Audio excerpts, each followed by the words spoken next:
This is one area where I think that we at least get a different angle and maybe a more fruitful approach by taking a social turn here.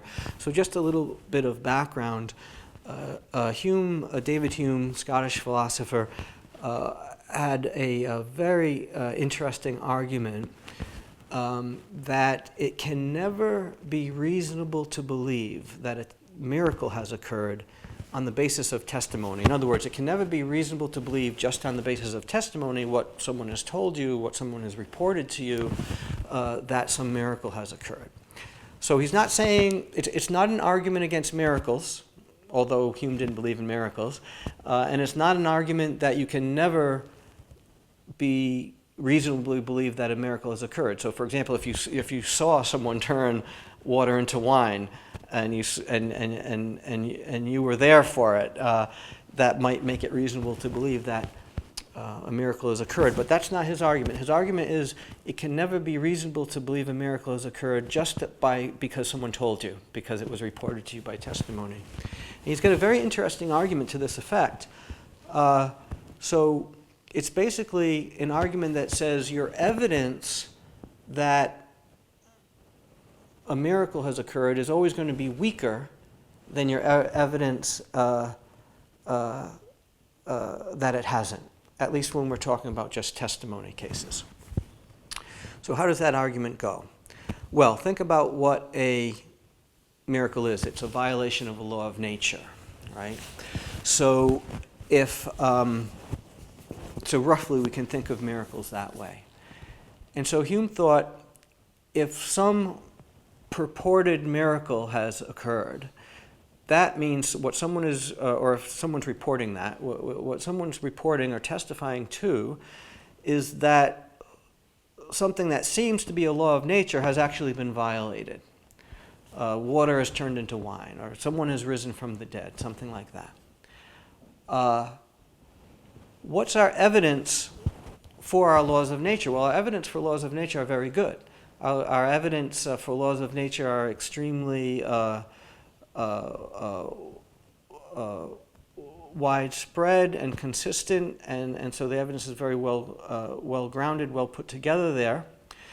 And so, for example, our evidence that water doesn't just turn to wine, or our evidence that once people are good and dead for a long time, they don't come alive again and start walking around and doing. So that's always going to be very good. What's our evidence for the truth of a testimony going to be? Well, the evidence there is going to be weak, because even if you think that someone is likely telling the truth, still you know that people often lie. Even if they don't lie, people are often sincerely mistaken about things. You know that especially in religious matters, people tend to fall into error with what they believe and either report sincerely or insincerely things on religious matters.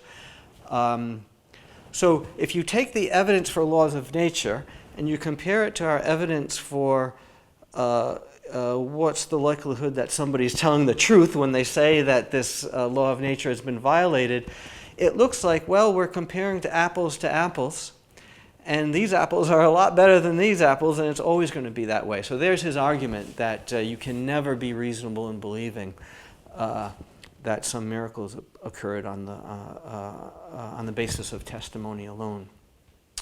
Now, what's in the background there, as an assumption, and which is a natural assumption to make, I suppose, is that you really are comparing apples to apples, that the kind of evidence that we have for, say, establishing laws of nature is the same kind of evidence that we have when we're judging whether to believe some testimony or not.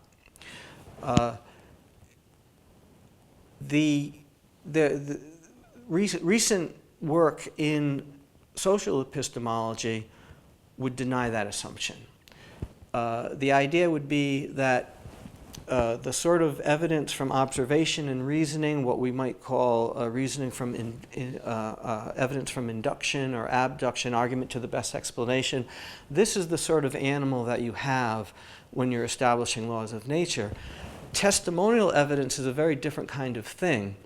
It's a kind of evidence, but it's a very different kind of evidence.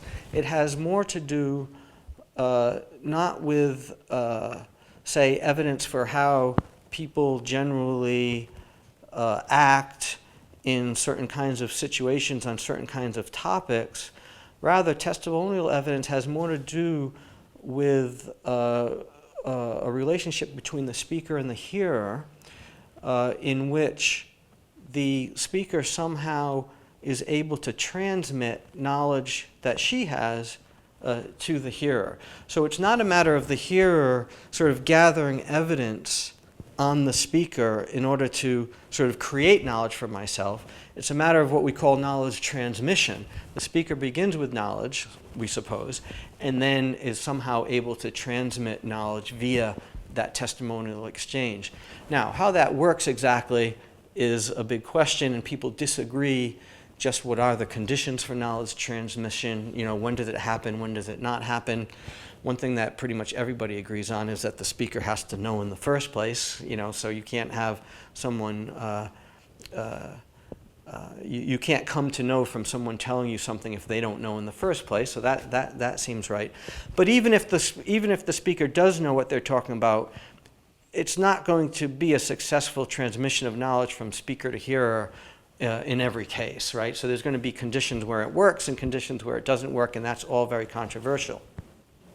The important point for our purposes is you're not comparing apples to apples when you're comparing our evidence, say, for a law of nature versus our evidence that some miracle has occurred when someone's telling me through testimony, through reporting.